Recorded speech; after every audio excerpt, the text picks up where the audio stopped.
vendedor, fecha del vendedor, NID del vendedor, a qué se dedica el vendedor, va especificado quién es el comprador, lugar de entrega, miren, va especificado el producto, cantidad de producto, precio de los productos. Si se dieron cuenta que es un contrato, solo que está hecho en forma de formulario. ¿Por qué? Porque ya está hecho, pero uno le da una factura y ahí va, bueno, pero esa factura les da a usted validez para decir, ese artículo es mío, o no es cierto, joven. Si usted incluso en los vehículos nuevos, ¿qué les entregan a ustedes? Una factura, y esa factura es, ese carro es de ustedes. Si ustedes compran un celular, les entregan una factura. Entonces, digamos que el contrato más común que nosotros vamos a ver, que casi todos vamos a ver, es la factura. Ese es el contrato más común que nosotros vamos a ver, no es más que un formulario que tiene ciertos requisitos que debe llenar.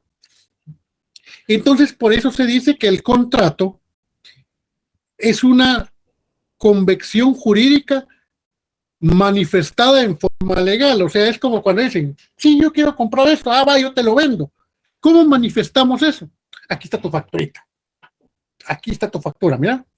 Entonces, en virtud por el cual una persona se obliga a favor de otra o varias entre sí al cumplimiento de una prestación de dar, hacer o no hacer.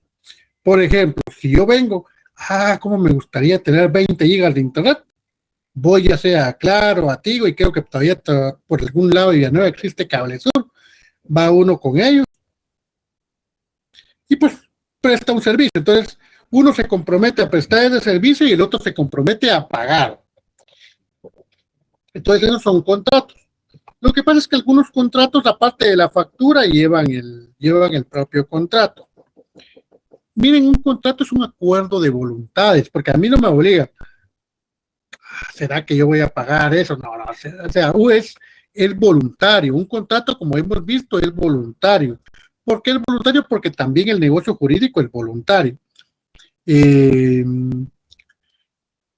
más? El contrato mercantil debemos agregar a tal, pero eso es un contrato. Pero si hablamos de contrato mercantil, miren, si yo vendo mi vehículo hoy, digamos que se lo vendo a alguien, yo le vendo mi vehículo hoy a alguien, pues estoy haciendo un contrato o trato, como le llamen, un contrato. Legalmente es un contrato, otros le dicen trato, comúnmente hagamos trato o business, porque aquí les gusta mezclar el inglés con el español, ¿verdad? Entonces, que vamos a hacer business. Realmente es un negocio lo que están haciendo, un contrato. Entonces, nada que tuviera aquí en español, ¿verdad? Entonces, pero en la ley exige un contrato. Entonces, digamos que yo quiero vender mi vehículo, pues hago un contrato con el comprador, un contrato de compra-venta. Yo no le entrego factura, pero hacemos un contrato, un documento ahí donde dice que yo le vendo ese vehículo a él y que él me lo va a pagar en tales formas. Yo no me dedico a vender vehículos, entonces ese es un contrato, pero no es mercantil. Se convierte en mercantil únicamente al momento que una de las partes haga de este su negocio habitual. El contrato, mire, los contratos de alquiler pueden ser contrato normal. Digamos, si yo tengo mi casita y en mi casita pues tengo en mi cuarto que lo voy a arrendar. Entonces lo hago yo como para tener un ingreso extra. Pero no es mi negocio andar alquilando, entonces es un contrato. ¿Cuándo se convertiría en un contrato mercantil? Si yo me dedico al alquiler de viviendas. Ahí se convierte en si yo ya soy una inmobiliaria que se dedica a alquilar viviendas. Desde ese momento entonces se convierte en contrato mercantil, porque la persona que está prestando el servicio se dedica a eso. Es lo que tenemos que ver, joven. Porque, por ejemplo, si digamos que un contrato de arrendamiento, el que me lo renta no se dedica a eso, sino solo me renta a mí, esa no es su función. Entonces, digamos que a la hora de haber un juicio por desalojo, por cualquier cosa, ese juicio se haría por la vía civil. Pero si el dueño del local se dedica a alquilar locales, esa es su función principal, tiene 5 o 10 locales arrendados, y digamos que ese es su negocio principal, ese contrato, si se va a pelear, se debe ir por la vía mercantil. Entonces, lo que les quiero decir es que es mercantil cuando quien presta el servicio o cuando es un comerciante, quien está entregando la prestación es un comerciante. Entonces, ese es un contrato, un acuerdo de voluntades, donde una persona se obliga con otra, pero el contrato es el plasmar ese acuerdo, o sea, es ese papel, ese documento, eso es el contrato. Porque recuerden que el negocio jurídico es casi lo mismo. ¿En qué se diferencia el negocio jurídico del contrato? Que el contrato ya es ese documento. El negocio jurídico es, en términos generales, el negocio que yo estoy haciendo. ¿Dónde plasmo ese negocio? En un contrato. Estamos jóvenes, por eso es que muchas veces en el segundo parcial ustedes tienen a confundirse, porque muchas veces le están dando la definición de negocio jurídico y otras veces le están dando la definición de contrato. Y también cómo se confunden es contrato y contrato mercantil. ¿Cuáles son las diferencias? Uno surge efectos en el campo del derecho mercantil, el otro no, el otro solo es en el campo civil, o sea, ninguno de los dos es comercial. Forma de los contratos. Miren, pues aquí es forma de los contratos. Como dijimos, los contratos es esa forma de formalizar, como dice ahí, formalizar el contrato o formalizar ese negocio jurídico. ¿Cómo lo formalizo yo? Pues la ley no especifica realmente cómo debe, una forma específica. Estos contratos tienen que hacerse de esta y esta forma. Entonces los usuarios pueden usar cualquier forma que ellos juzguen conveniente. Pero lo que nos dice es que toda persona puede contratar y obligarse. Ahora, esos contratos son de varias formas, pueden vestir diferentes formas. Y vamos a empezar con las de abajo, de la 4 para la 1. Antes y todavía en la actualidad, digamos, para contratos que no tienen mayor relevancia, para contratos de carácter un poco más informal, normalmente son verbales. Es como decir, no sé si se han dado cuenta ustedes que hay muchos lugares, digamos, los que alquilan su casa para vivienda y todo eso, pues no requieren de un documento más que solo usted me paga cada mes el alquiler y yo le rento yo le rento el apartamento, pero no hay ni siquiera factura, no hay documento ni nada. Normalmente esos son los contratos verbales. Son contratos verbales como que no tienen un respaldo. Y el problema con los contratos verbales es que si pasara algo, pues como que es muy difícil comprobarlo. Pero existen ese tipo de contratos verbales. Es como cuando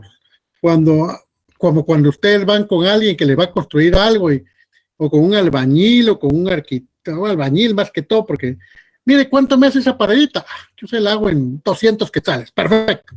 Y ya estuvo, ese es un contrato verbal. Así lo hicieron de forma verbal. Por correspondencia, pues ahí tenemos cuando se envía por correo. Normalmente ahora muchos contratos se hacen por correo, o sea, y más que todo el correo electrónico, ya no el correo antiguo que era el que iba y llevaba los documentos. Ahora basta con que usted abra el correo que tiene registrado y ya queda como que hasta firma electrónica tenemos, ¿verdad? Entonces se está dando mucho los contratos por correspondencia. Mira, ahí te envío el contrato, lo fui a firmar, dale ok, esa es mi garantía que ya aceptaste el contrato. No sé si han oído eso, joven. Muchas veces ya no se requiere que uno firme el contrato, sino con que uno dé su consentimiento por medio de correo. Correo claramente que debidamente debe estar inscrito, ¿verdad? No sé si han visto eso. Sí, donde dicen se aceptan términos y condiciones, dele aceptar. Va a acabar. Esos y se está volviendo a llamar cada vez más común. En los bancos, sí, los bancos trabajan mucho con ese tipo de contratos a veces, pero normalmente cuando los contratos son de montos mayores, de montos altos o o de cierta importancia deben hacerse en documento privado o escritura pública. A ver, ¿y cuál sería la diferencia entre estos dos contratos? Sí son por escrito, son como en papel. La escritura pública y el documento privado son contratos en papel, así como quien dice, aquí está el papelito. Y aquí está, como cuando ustedes dicen, si no tengo el papel, no creo, hasta no tener ese documento, pues yo no creo nada, ¿verdad? Entonces esos contratos son los de escritura pública y los documentos privados. Pero ¿en qué se diferencia uno de otro? A ver, alguien aquí que tenga idea en qué se diferencia un contrato de escritura pública y un contrato por documento privado.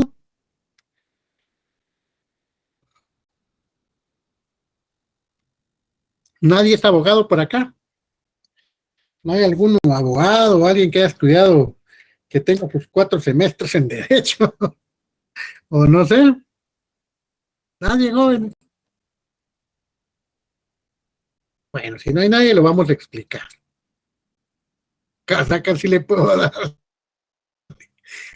Heidi pone que va en protocolo. Efectivamente. Otro pone ahí que otro legalizado, alguien pone que debe ante el registro. Correcto, jóvenes. Miren, la diferencia entre un contrato público y un privado es que, por ejemplo, en ambos se requiere la intervención de un abogado, tanto en la escritura pública como en el documento privado se requiere un abogado. Es como decir, están los que van a hacer el contrato más el abogado. Ese es un documento privado. Él viene y lo hace en una hoja, pero es una hoja que no lleva numeración ni nada, sino simplemente es una hoja donde ustedes saben que los abogados tienen esa potestad de fe pública. Entonces, como que lo que ellos dicen es cierto. O sea, si él dice que estas dos personas estuvieron ante él presentes para firmar ese contrato, se supone que como es un abogado y tiene fe pública, lo que él diga es cierto. Eso es lo que significa la fe pública que tienen los abogados. Este es un documento privado, es ese documento que solo está el abogado, las dos personas, y perfecto. Llenémoslo, ya estuvo. ¿Qué tipo de documentos podemos ir? Por ejemplo, una compraventa. Por ejemplo, alguien viene y compra un vehículo y quiere documentarlo por medio de un contrato de compraventa, pues viene el abogado y le hace el contrato de compraventa. Un contrato de suministro, un contrato de arrendamiento, son documentos privados. Una promesa de compraventa, eso también es un contrato privado. ¿Cuándo se convierte en público? Cuando aparte de haber testado el abogado y todo, el abogado ya no utiliza hojas comunes de papel, sino ahora utiliza papel especial para protocolo. ¿Qué quiere decir eso? Que hay un registro de esos documentos en el registro de protocolo. Adicionalmente a eso, debe hacer ese registro en la institución que corresponde. Por ejemplo, un contrato de compraventa de un bien y de un terreno, aparte del libro de protocolos, ¿dónde más debe ir a inscribirse ese contrato?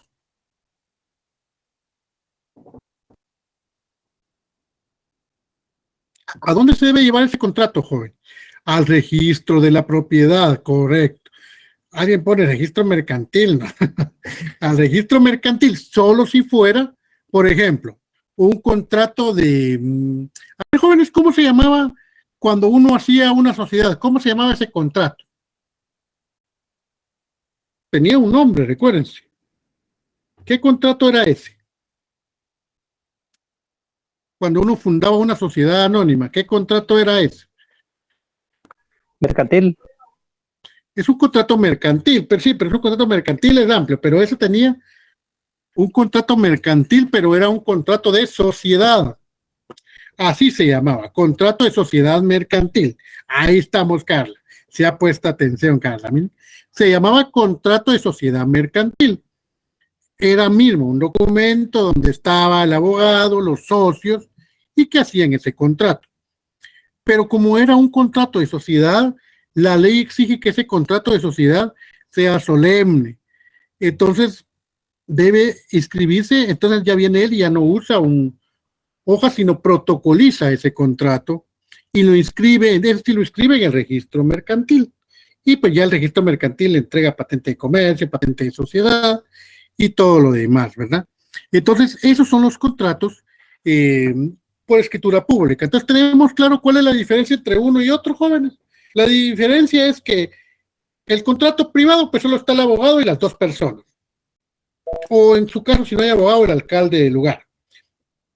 Pero si ya se hace por escritura pública, quiere decir que debe protocolizarse ese contrato e inscribirse en el registro que corresponde. Y eso ya lo hace público. ¿Y por qué le llamamos escritura pública? Porque en teoría se supone que todos podemos ver esa escritura pública. Si uno lleva los datos de la escritura al registro mercantil, a uno le dan copia de esas escrituras. Porque por eso se llama escritura pública, quedó escrita en el registro mercantil. ¿Estamos jóvenes hasta ahí? Sí, Y las diferencias entre la forma en que los contratos puede ser por escritura, por documento privado, por correspondencia y verbal. Entonces, la diferencia más que a mí me gustaba ver era documento privado y escritura pública. Bueno, forma de los contratos mercantiles. Miren, o sea, ¿cómo son esos contratos? O sea, aparte está, ¿cuál es la forma que deben tener esos contratos mercantiles?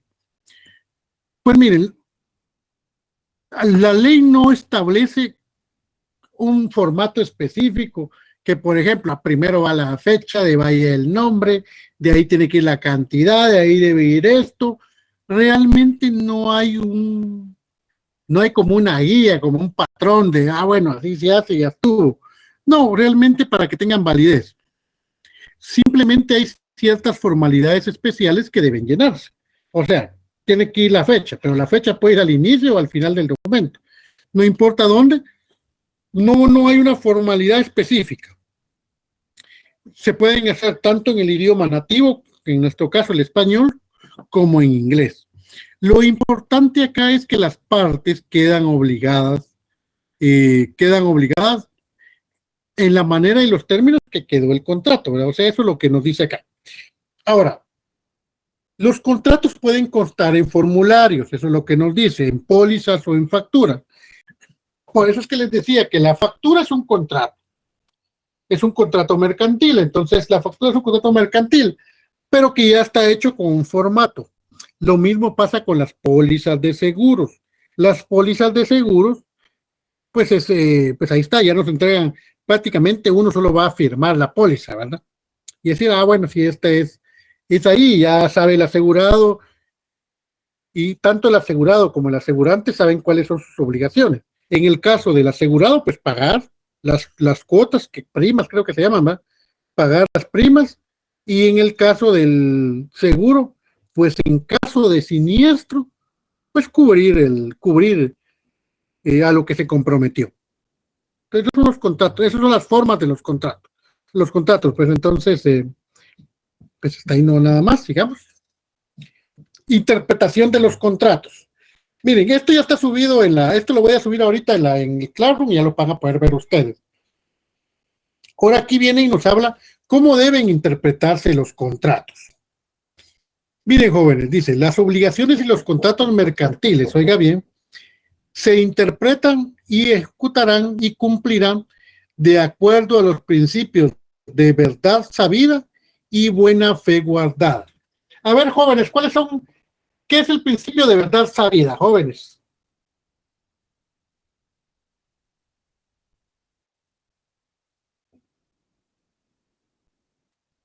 A ver, jóvenes, ¿cuál es el principio de verdad sabida?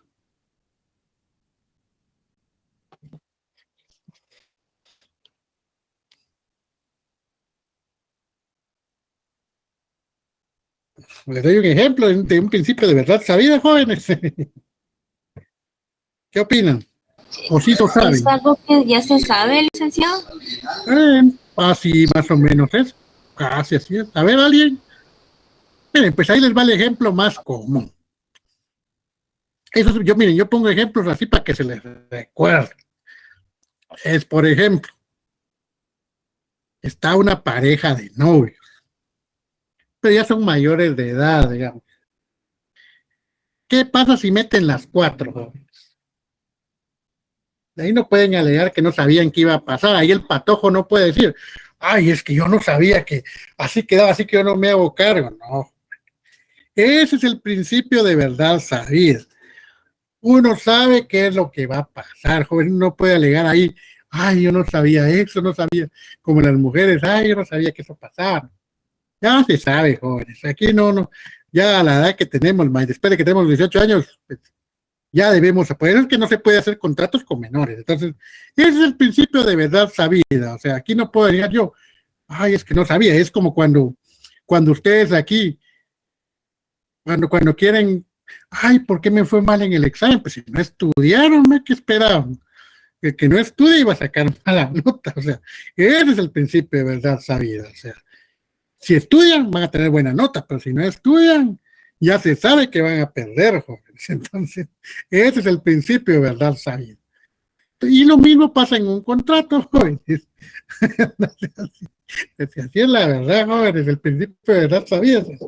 Entonces, si ustedes saben, entonces es el principio de verdad sabida, ya sabemos lo que pasa, no podemos alegar ignorancia. Y ese principio de verdad sabida está en todos los contratos. Si ustedes vienen y firman, es como cuando ustedes vienen y firman ahí y les van a dar un crédito. ¡Ah, qué felicidad! Me van a dar, me aumentaron el crédito, todos felices y todos, como dice alguien, todos así firme.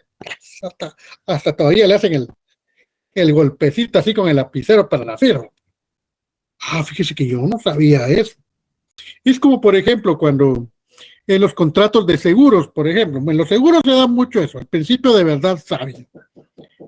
En un contrato de seguros hay muchos términos, pero casi todos sabemos que si yo tengo un accidente y ando en un estado de etílico, llámenle así, ¿será que me va a cubrir el seguro o no? Si saben que hay un seguro que cubra eso, ahí me lo mandan.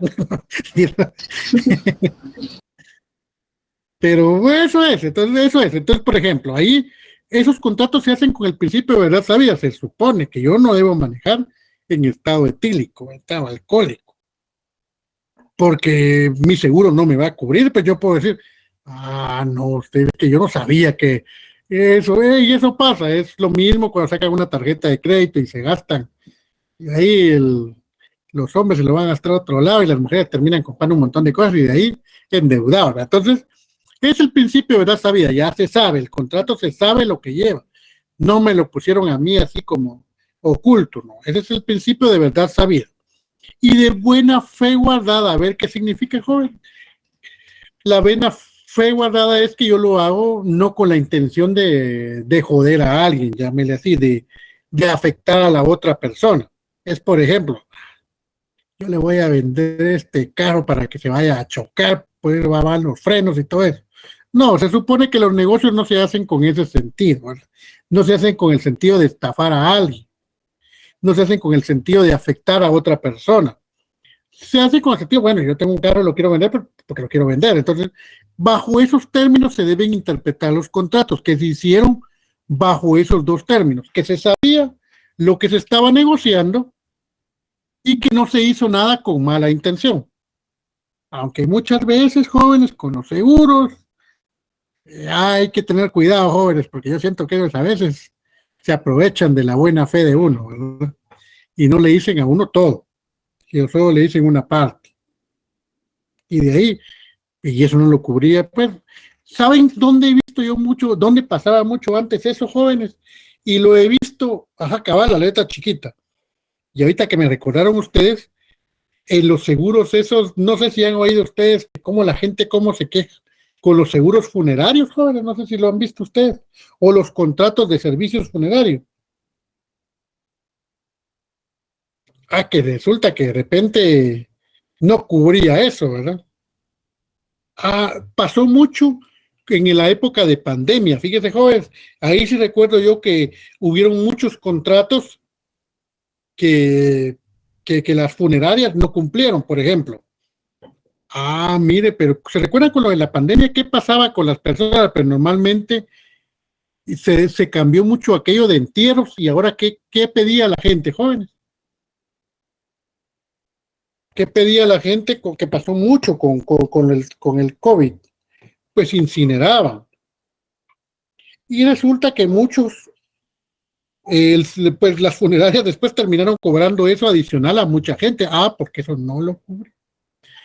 Entonces, pero esos en términos, ¿cómo se interpretan los contratos? Se supone que se hacen con verdad sabida y buena fe guardada, que no se hace con el ánimo de ofender. Aquí solo tenemos que tener en cuenta algo, jóvenes. En cualquier contrato, si el contrato ya está prehecho, preestablecido, o sea, por ejemplo, una factura, un contrato de seguros, de esos que ya están, que uno solo llega, por ejemplo, no llega a la aseguradora, ellos ya tienen el machote hecho del formato. Y si uno va a comprar algo al crédito, pues ya tienen hecho el machote de la factura. Entonces, en esos contratos, como ustedes saben que en los contratos cuando pasa algo, pues ahí surgen las diferencias. ¿A quién se debe beneficiar, jóvenes? Por ejemplo, en el caso de un seguro, digamos que el seguro especificaba, pongamos el ejemplo del el que venías poniendo de licor. Por ahí me contaron que una aseguradora asegura hasta cierto límite de alcohol, ¿verdad? Por ahí me dijeron, y dejemos que así fuera. Pero digamos que no quedó eso claro cuánto era, o sea, digamos que solo dijo media vez no se encuentra todavía tan, no sé, o sea, digamos que en el seguro solo decía tantos grados de alcohol y de repente sí, no, pero decía que se estaba muy, aunque sea, porque recuerden que el alcohol, los grados de alcohol también van a influir en una persona de acuerdo al tamaño que tenga, ¿verdad? Por ejemplo, yo sé que hay quienes con 2 cervecitas ya andan hablando babosadas, pero hay quienes se toman 10 y están como si nada. Entonces, imagínense cómo interpretaríamos eso. Digamos que el seguro dijera, se encuentre borracho,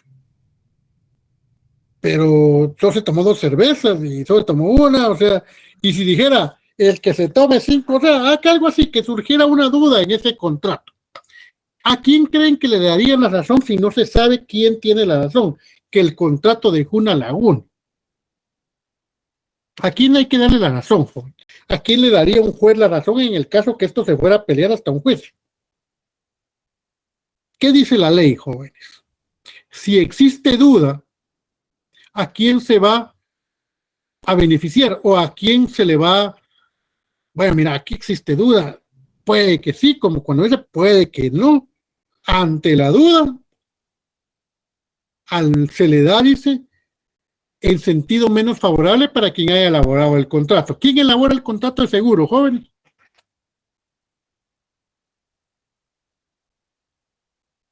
A ver, jóvenes, ¿quién elabora? La aseguradora. En el caso de un siniestro y que no haya quedado bien claro si lo cubría o no, ¿qué pasa si se va a juicio? ¿Quién creen que va a ganar? Aseguradora.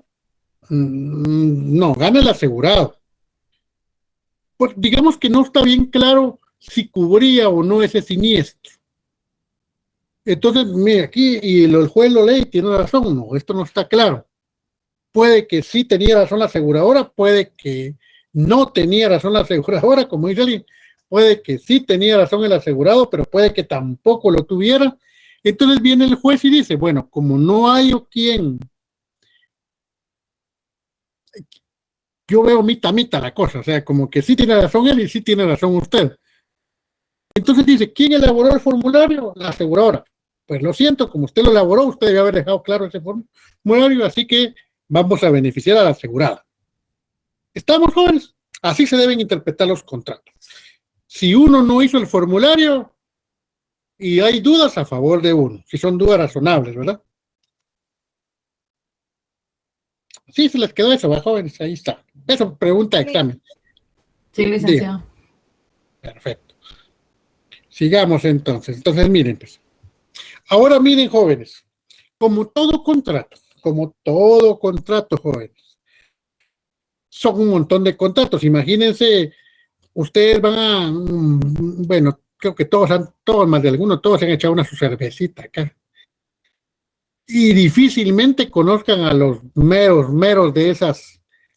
Se le ponen carita de asombro y dice, pero yo sí creo que no creo que no haya uno solo aquí que no haya tomado uno. Ay, qué tristeza. Son mentiras, jóvenes, pero de repente si hay alguien que no, Samuel Carrillo dice que no. Rosalío tampoco, eran los inocentes ustedes acá, si no los conociéramos nosotros. Allá yo cuando íbamos a la U, ya los mirábamos nosotros en la entrada de la U. Y si no, en las declaratorias, ay Dios, tirados en el S9 y el S10. Qué buenos recuerdos, jóvenes. Ojalá abran la U luego. En la chicha, y no que no sabía, pues. Eso salió que dijeron que no había tomado de ahí. No, bueno, perfecto. Vamos a seguir con la clase también, jóvenes. Bueno, entonces, miren, difícilmente uno conozca a los dueños de las empresas, pero se recuerdan que nosotros hablábamos que el comerciante tiene su representante, ¿verdad? Aquellos que actúan en nombre del comerciante. Entonces es la representación mercantil. Cuando uno va a algún comercio, uno difícilmente se encuentra el dueño de la empresa, a menos que sea una empresa pequeñita, ¿verdad? Donde el dueño sea la misma persona que despacha y atiende. Pero difícilmente encuentra uno al dueño. Uno va a McDonald's, no va a encontrar a los accionistas de McDonald's sirviéndole ahí las hamburguesas a uno. Entonces, o va a Walmart y no encuentra a los dueños de Walmart ahí, o de repente va a la Cofiño y no encuentra a los, a comprar su Toyota ahí a la Cofiño y no encuentra a los Cofiño ahí, o a los Castillos, entonces no los encuentra. Pero aquí sí encuentra uno, a esa persona que actúa en nombre del comerciante. Y eso se llama representación mercantil. Todo comerciante, ¿se acuerdan que habíamos visto eso? Tiene su representación mercantil. Y esta representación puede ser, eso ya lo habíamos visto, indirecta o directa. La representación mercantil indirecta se da, jóvenes, cuando indirectamente, pues, un empleado tiene la representación del comerciante. Uno va, por ejemplo, a Starbucks, por ejemplo, va a tomarse un café a Starbucks. Uno ve el que le sirve es alguien de ahí de Starbucks. ¿Qué pasa si de repente el café iba frío o les hizo daño? Pues uno va a demandar a Starbucks, no a la persona que le sirvió el café. Y es por eso mismo, porque ahí hay representación mercantil. Esa representación se da de forma indirecta. Eso es lo que les decía. Entonces, tenemos también la representación directa. La directa, esa sí requiere de un documento. Es cuando dice el comerciante, mira, vas a ser mi representante, y aquí está. Normalmente la representación directa se da por medio de una representación mercantil. Está ligado al comerciante por un mandato o nombramiento. Por eso es que, ¿quién ejerce la representación mercantil en la mayoría de empresas, jóvenes? ¿Cómo se llama esa persona que ejerce la representación mercantil en muchas empresas, pero la directa? Representante legal. El representante legal. Por eso es que él tiene un documento ahí. Ese documento, ¿quién lo autoriza? Antes debió haber un acta, porque eso se tiene que llevar. Miren, uno a veces ve, ay, ¿cómo nombraron a representante legal? No sé si ustedes, aquí por ejemplo, pues eso es lo que les decía, aquí vamos a aprender cómo se da la realidad. Muchas veces uno ve que pasan las cosas y no sabe cómo. Pero para nombrar a un representante legal, ¿qué se tiene que hacer, jóvenes? A ver, y es que esas son las cosas que los accionistas lo eligen. Bueno, primero, empecemos. Vamos a elegir al representante legal. ¿Qué es lo primero que se hace? Bueno, vienen los accionistas. Se hace ¿cómo se llama esa reunión? Esa reunión tiene un nombre. Para hacer la junta, la No, asamblea. la reunión, ¿cómo se llama? Si es una sociedad anónima, ¿cómo se llama esa reunión? Ya se les olvidó, me van a decir. A ver, joven, la asamblea general. ¿Quiénes llegan a la asamblea general? Los socios. Entonces, digamos que se reúnen los socios en un localito, están todos los socios, entonces ahí se hace la asamblea general. En esa asamblea general, recuérdense que el comerciante social es toda la asamblea. El órgano más grande de la asamblea general son los accionistas. ¿Cómo se llama ese órgano, jóvenes? El órgano de soberanía, que son los accionistas. Ellos eligen en ese momento quién va a ser su representante legal. se levanta un acta donde lo firman los socios o los accionistas de la compañía que fueron a la asamblea. O sea, se hace el acta de la asamblea y ahí mismo se nombra al representante legal. Esa acta, por eso dice que uno debe reunirse por lo menos una vez al año. Entonces esa acta es la que le entregan al abogado. Viene el abogado y dice, perfecto, nombraron a la persona Juan Pérez como la representante legal. Con esa acta, él se va al registro mercantil, elabora un documento donde se nombra al representante legal. Y ese nombramiento se lleva al registro mercantil. Y entonces ya el registro mercantil emite la certificación, creo que así se llama abajo, en la certificación de la representación legal, donde dice que queda debidamente escrito. Así es como sale un representante legal. Entonces, esa es la representación directa, joven. Pero también esa representación puede ser por mandato. Por ejemplo, cuando de repente un empleado está demandando al comerciante y el comerciante no tiene ni tiempo ni quiere ir, y como le sobra el pisto, entonces elabora un acta donde se nombra a la gerente de recursos humanos para que ella vaya en su nombre. Entonces ahí hay un mandato que se le dio para poder ir a hacer esto. Entonces estamos claros cómo se da la representación mercantil, jóvenes. Y los contratos, por eso se habla de la representación mercantil, porque los contratos, normalmente, algunos contratos, pues no va a estar el comerciante. Por ejemplo, en un contrato de compraventa no va a estar el comerciante ahí en cada venta. Sí, aprobado, aquí estoy, mírenme. No, normalmente lo hace por medio de la representación mercantil. Hay cierto tipo de contratos que se requiere la representación directa, ¿verdad? Por ejemplo, en un contrato de arrendamiento, ¿qué representación se utilizaría, jóvenes? ¿La indirecta o la directa?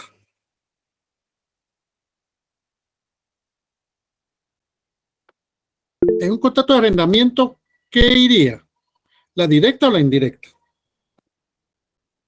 La directa, porque ahí se requiere que el representante legal firme el documento. Yo no puedo firmar un arrendamiento. Por ejemplo, yo puedo ser el contador de la empresa, el gerente de la empresa, pero yo no puedo firmar ese contrato de arrendamiento porque sí requiere que lo firme el representante legal. Por eso es que siempre le mandan el contrato para que lo firme el representante legal. Pero, por ejemplo, si es un contrato de compraventa al contado, pues la factura, que es el documento que se emite, pues no requiere de una representación directa. Entonces, por eso es que existen los dos tipos de representación, ¿verdad, joven? Bueno, entonces ahí estamos claros con la representación, ¿verdad? Esta puede ser directa, indirecta o directa. Indirecta normalmente son los empleados de la empresa. Directa es cuando hay un documento legal que se emite, como el que les había dicho. Ahora miren, jóvenes, los contratos mercantiles. Todos los contratos mercantiles se visten muchas características. Por ejemplo, hay contratos que son unilaterales cuando la obligación recae sobre solo una de las partes. Digamos una venta al contado. Bueno, una venta al crédito. Uno hace el contrato de crédito y normalmente, ¿quién queda obligado? El comprador. El comprador queda obligado a pagar lo que ya se llevó. Entonces, ese es unilateral. ¿Por qué? Porque en ese contrato de compraventa al crédito, pero de entrega inmediata del artículo, claro, ese es un contrato unilateral, digamos una compraventa al crédito con entrega inmediata de la mercadería. Ese es un contrato unilateral. ¿Por qué? Porque solo quedó obligado el comprador a pagar lo que se llevó. Bilateral, cuando ambas partes se comprometen, digamos un contrato de arrendamiento. En un contrato de arrendamiento, el arrendante se obliga a entregar una habitación con los servicios básicos mínimos. Si hasta eso vamos a ver más adelante esos contratos, ¿no? Y entonces el otro se obliga a pagar por eso. Todos los contratos, y ahí sí casi todos los contratos son consensuales. Basta con el consentimiento de las partes para que sea perfecto. Cuando ellos dicen, aquí está, son consensuales.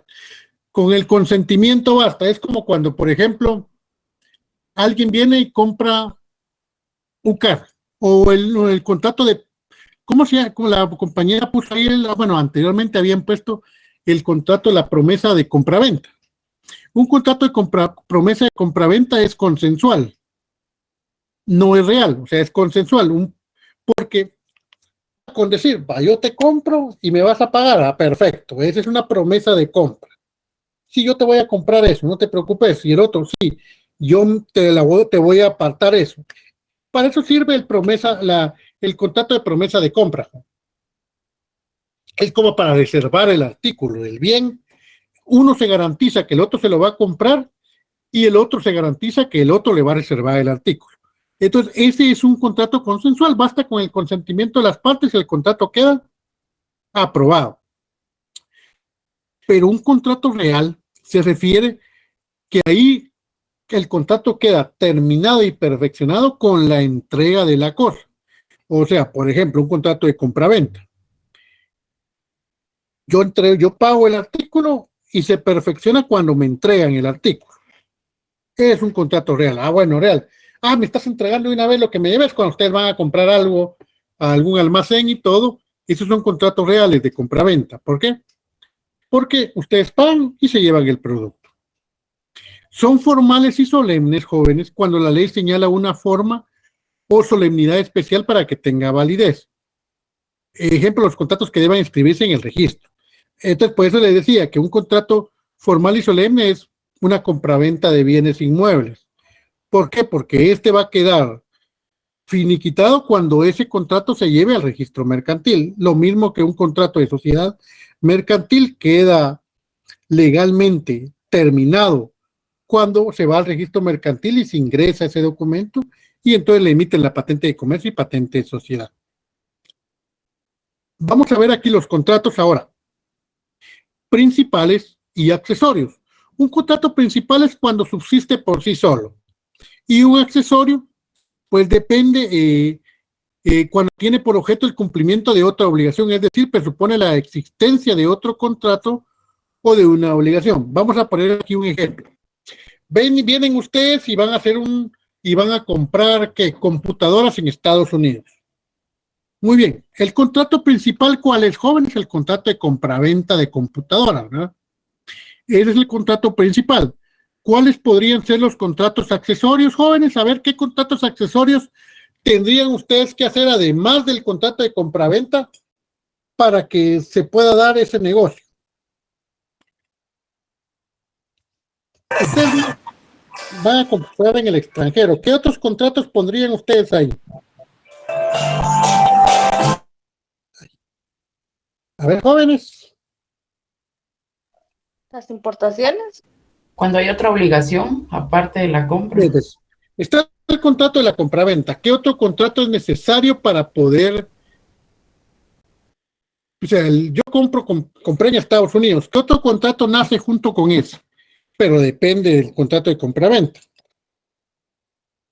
¿Cómo traigo yo los artículos para Guatemala, joven? ¿Qué tengo que contratar para traer? ¿Qué otro contrato tengo que hacer? Transporte. Correcto. Ahí está. Ese es un contrato. Yo vengo, compro algo en Estados Unidos, pero ¿cómo me lo traigo? Tengo que haber otro contrato. Entonces, ese contrato de transporte se convertiría en un contrato accesorio. El principal es el de compraventa. Si yo no compro, no existe el contrato de transporte. Pero adicionalmente, ese contrato de compraventa, como yo me quiero garantizar que por cualquier cosa que pase, pues yo no, si en caso de un siniestro, yo no quede tan mal parado, dijo alguien, ¿qué otro contrato saldría ahí como accesorio?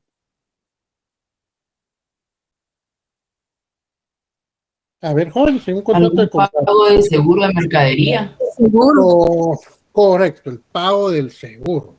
Por eso es que ustedes ¿se recuerdan ustedes cuando uno compra hasta el FQB, ¿verdad? ¿Qué significa? A ver, ¿qué significa FQB, jóvenes? ¿Qué es el contrato de compraventa FQB? ¿Qué significa? El FQB es el contrato más completo de compraventa. ¿Qué lleva ese contrato, jóvenes?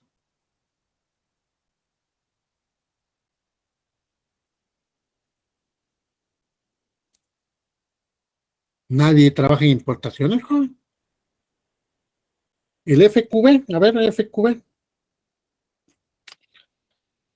Ese, joven, ese es el contrato que lleva seguro y flete. O sea, cuando ustedes compran una mercadería y lo quieren puesto en Guatemala de una vez. Entonces, ese contrato cubre seguro y flete. FQB, pues se llama, es el contrato más completo que hay. Entonces, es el contrato de FQB. Está el contrato libre a bordo, está el contrato a un costado, entonces, pero el contrato libre a bordo, FQB, es el que trae, incluye seguro y flete. Entonces, ahí es como le digo, y el seguro sería un accesorio también. Y en esta diapositiva nos quedamos, jóvenes, así que no se me desespere. Bueno, mire, los contratos van a ser, hay contratos onerosos y contratos gratuitos. Los onerosos, jóvenes, son los que implican que no son gratis. Pues. Un contrato de compraventa no es gratis, joven. Un contrato de transporte no es gratis. Son onerosos. ¿Qué significa? Que un contrato de transporte me cobran a mí el flete, el transporte. Entonces no es gratuito, o sea, no se hace, ay, qué bueno. Imagínense que así le llegara uno, que el Uber le llegara a uno de gratis, entonces ese sería un contrato gratuito. Ahí, ¿cómo ponemos un ejemplo? Un ejemplo es ¿cómo convierten ustedes un contrato oneroso gratuito? Cuando de repente la novia les pide que lo lleve a tal lado y ustedes le piden para la gasolina, ahí ya se convirtió en un contrato oneroso. Si se la llevan de gratis, pues ahí ya hace un contrato gratuito. Entonces, pues, uno lo hace cuando ya le cobran a uno. Entonces, hay provecho. Entonces, tanto bueno, mira, me te la va, pero me paga lo de la gasolina. Eso ya es un contrato oneroso, ya establecí un gravamen. Ya te llevo, pues si me pagas esto, perfecto. Y gratuito es porque solo una de las partes se compromete, la otra, pues no. Pero los onerosos se van a clasificar en conmutativos y aleatorios. Un contrato conmutativo, ya se sabe cuánto va a ser el beneficio o la pérdida. O sea, en un conmutativo, mire, pues, a ver, jóvenes, aquí ya se me ocurrió el ejemplo para cuando un contrato es oneroso conmutativo y oneroso aleatorio. A ver, jóvenes, cuando ustedes, y vamos a poner de ejemplo cuando uno viajaba antes en taxi. ¿Qué pasaba cuando uno negociaba directamente el precio, joven? Le decía, mira, ¿cuánto me cobras, digamos, de la U a Villanueva? Y de una vez se negociaba el precio, 50 quetzales te cobro, no sé. Perfecto, 40 te doy, está bien, después de la regateada, 40 quetzales. Y eso era lo que se negociaba. Entonces ya se sabía cuánto iba a ser. Ya sea que durara 1 hora o media hora o 2 horas por el tráfico, pues se iba a pagar 40 quetzales. Ese es un oneroso conmutativo. Ya se sabía. Pero de repente ustedes agarraron uno de los taxis amarillos y de esos que ponían, ¿qué ponían, jóvenes? Y que uno le daba miedo a veces. Yo creo que a muchos ya no lo vieron, pero ponían, ¿cómo se llamaba ese aparato? El cronómetro. Taxímetro. El taxímetro. Ese es un contrato oneroso aleatorio. ¿Por qué aleatorio? Porque no sé cuánto voy a pagar. Eso depende de qué tan lejos voy a llegar y cómo está el tráfico, ¿verdad? Porque recuérdense que ese taxímetro cobraba tanto por tiempo como por el espacio que se llevaba, ¿verdad? Creo que ahí sí les quedó claro que son los onerosos conmutativos y los onerosos aleatorios, ¿verdad? Con ese ejemplo creo que no, creo que ahí sí no les haya quedado claro. Solo acuérdense del conmutativo, yo negocio el precio. O sea, sé cuánto voy a pagar, sé cuánto me va a costar. Con el oneroso aleatorio, depende, a ver cómo sale la cosa. Entonces, los aleatorios normalmente lo más común es los conmutativos, uno sabe cuánto va a pagar, pero el aleatorio es A ver cuánto me sale la bromita. Es como cuando uno lleva su carro al mecánico, ¿verdad, jóvenes? Uno lo lleva ¿por qué? Porque no tenía aire la llanta y sale que tenía que cambiar el motor completo. Entonces, y a las mujeres les pasa mucho. Los mecánicos ya se han dado cuenta que son meros tremendos los mecánicos. Uno va por una cosita y resulta que estaba malo todo. Entonces, a veces es un contrato oneroso, aleatorio, cuando uno lo lleva con un mecánico y no sabe cuánto le va a cobrar. Ahora, si usted negocia, ¿cuánto me va a salir? Tanto, perfecto. Acuérdate que ni más ni menos. Eso es perfecto. Es un contrato conmutativo, ya se sabe cuánto va a costar. Estamos jóvenes, ahí se les quedó claro, ¿verdad? Con los ejemplos no creo que no les quede claro. Bueno, entonces hay contratos condicionales y contratos absolutos. Un condicional es, por ejemplo, bueno, mira, si hay mucho viento, bueno, es un contrato condicional. Mira, si pasa esto, te voy a cobrar esto. O si pasa esto, hacemos esto. O sea, depende. Por ejemplo, un condicional es como los seguros, jóvenes. Un seguro, yo le voy a pagar su caro, pero si tiene el accidente, si no, no. Pues, o sea, ese es un contrato condicional. O sea, donde el seguro se va a cumplir siempre y cuando suceda el hecho, ¿verdad? Si no pasa nada, pues el seguro, uno solo pagó el seguro todo un año, pues si no, nunca tuvo mayor cosa, ¿verdad? Entonces, así es. Entonces, y un contrato absoluto, pues no depende de plazo o condición. Es como una compraventa. Ya te entregué el producto, ahora págueme, ¿verdad? Sencillo. Ahora, lo último es que vamos a ver el contrato de adhesión y el contrato de igual a igual. Un contrato de adhesión, jóvenes, es como cuando ustedes, a ver, jóvenes, a ustedes les preguntan cómo van a pagar ustedes el kilowatt hora a la empresa eléctrica, o será que ya el precio está predefinido.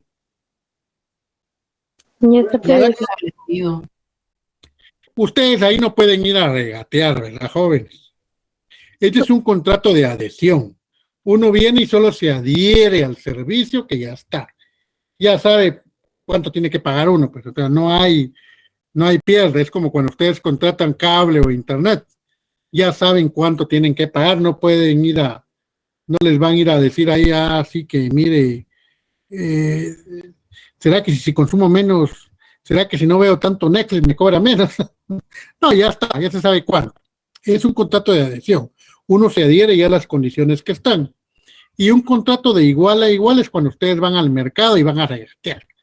Sí, que le doy 20 por una libra de papa, no, 10, 5 y al final negociar.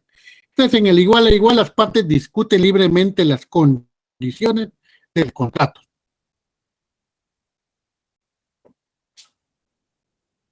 ¿Estamos jóvenes? ¿Se les quedó hasta ahí? Feliz, muchas gracias. Bueno, jóvenes, ahí vamos a dar la clase de hoy porque ahí me quedé a primera hora.